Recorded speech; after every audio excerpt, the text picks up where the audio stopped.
Hello Virgo, Sun, Moon, Rising, and Venus signs. Kamusta kayo? Sana po'y nasa mabuti kayong kalagayan. Welcome back po sa Star Tarot. Kung bago kayo rito, welcome din kayo. Thank you sa inyong support. I truly appreciate it. God bless you all. Virgo, pauna mensahe ninyo ay the star. Wow, napakaganda. Tsaka page of fire. Sa star energy, this signifies that your wishes are coming true. Your wishes are coming to fruition. Kaya napakagandang energy nito, Virgo. This is a happy time, para sa iyo. Kasi nga, makukuha nyo na ang gusto ninyo, makukuha nyo na kung ano ang minimithi ninyo. So, this is a very optimistic, energy. This is also a time for new life, new hope. Kasi meron din new beginning energy ito, si The Star. At saka, kung saan kayo ngayon papunta, no? Kasi you're being led to this new path, no? Iilawan ng Divine Universe ang daan patungo doon sa kung saan kayo dapat mapunta. Maganda rito kasi there is a promise of a new beginning dito kung saan yung bagong parang bagong pagkakataon ito na binibigay sa iyo ng universe to create the life that you want, no? Na maaaring yung wish ninyo, ito yung magiging susi or ito yung ninyo, ito yung magiging core ng bagong buhay na to na sisimulan ninyo. Kaya napakaganda, no? Napakaganda. This is also about healing, Virgo. Kaya kung meron kayong sakit, or meron kayong emotional burden or anumang sitwasyon na hindi masyadong maganda, maaring ngayon magkakaroon na yan ng kasagutan, no? Magagaling na yan at magiging maayos na ang inyong sitwasyon. Sa page of fire naman, there are news, no, of exciting new endeavors. So, maaring meron kayong mga bagong sisimulang trabaho dito, endeavor, enterprise, plano, ideas that is going to create new life din para sa iyo. Baka magsisimula kayo ng bagong chapter buhay ninyo sa ngayon, at merong mga opportunities na dadating. So this is really a beautiful energy. Magandang balita ang paparating. Exciting na balita. This is victory energy. Napakaswerte mo sa ngayon, Virgo. Magiging successful ka sa inyong ginagawa, no? Kasi kung ano naman ngayon ang pinagkakaabalahan ninyo, ano yung bagay na pinag-e-effortan ninyo ngayon that is going to, you're going to reap the rewards na din, no? Ng pagsisikap na ninyo yan at magtatagumpay kayo. There is victory energy na bumabalot sa inyo sa ngayon. Kaya napakaswerte din ninyo. There is good news coming your way. Then maaaring yung balitang ito could be this balita din na dadating.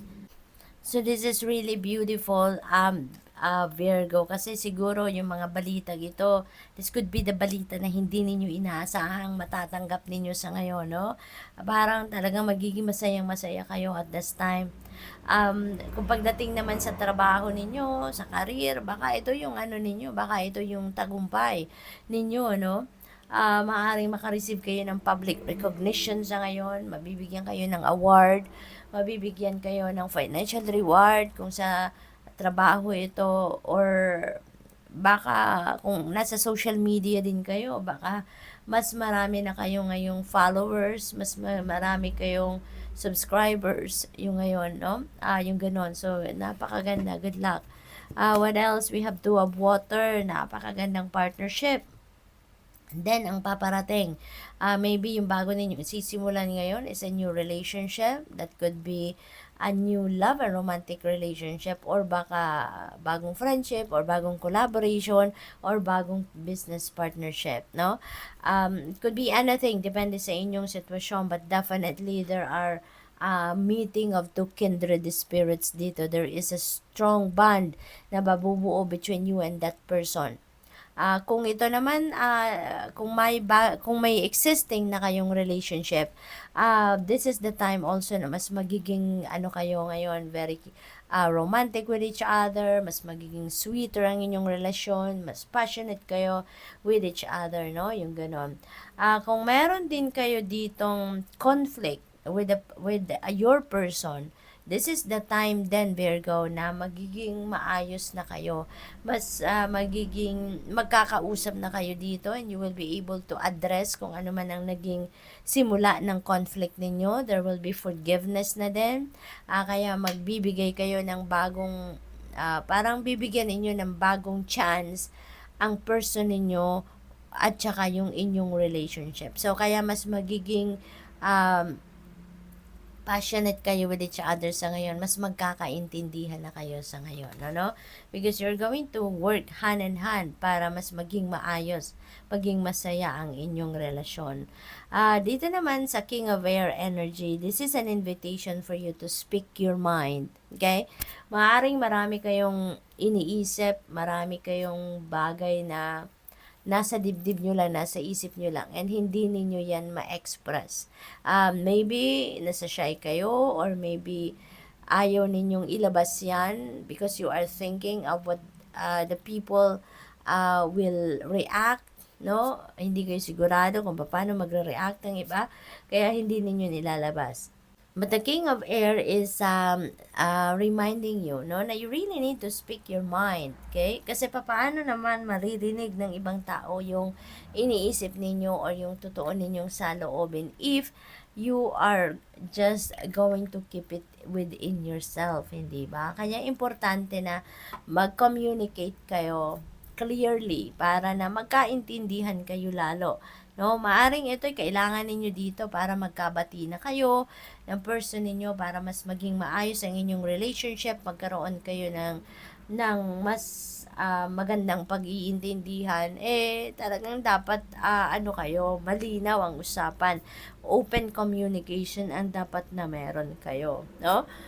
For others of you, baka nangangailangan din kayo ng professional advice, professional opinion sa inyong sitwasyon. So, if you feel like yun ang kakailanganin ninyo, then go for it. Okay? What else? We have Two of Earth. So, meron na tayong dalawang two. So, that is synchronicity. That is master number 22. So, I suggest you please look up for the meaning of master number 22 for more guidance. Multitasker kayo, Virgo. At walang duda, napakagaling ninyong mag-multitask. No? Talent ninyo yan. You can attend to too many masters at a time, no? Magaling kayong mag-multitask. You can do two things at the same time perfectly. Ganun kayo kagaling, no? Pero ngayon, parang ang dami-dami naman. Parang sobra-sobra naman kayong minamanage sa ngayon. Maybe you have too much on your plate and you are attending to that, all of that, all at the same time, no? Kaya parang hindi kaya ma-burnout naman kayo, Virgo. So that is also something that you need to look at, 'di ba? Baka kailangan ninyo ng tulong ng iba, baka kailangan ninyo mag-delegate ng trabaho, so whatever it is that you feel like doing, or whatever it is that you feel like you need, no? Kung kailangan ninyo ng tulong, then humingi kayo ng tulong, 'di ba? Para hindi kayo ma-burnout, no? Yung bigyan naman ninyo ng oras din ang sarili ninyo, lalo-lalo na yung pagsa-self-care, okay? Yun din ang importante. So good luck. Thank you for watching Love and Light. Namaste.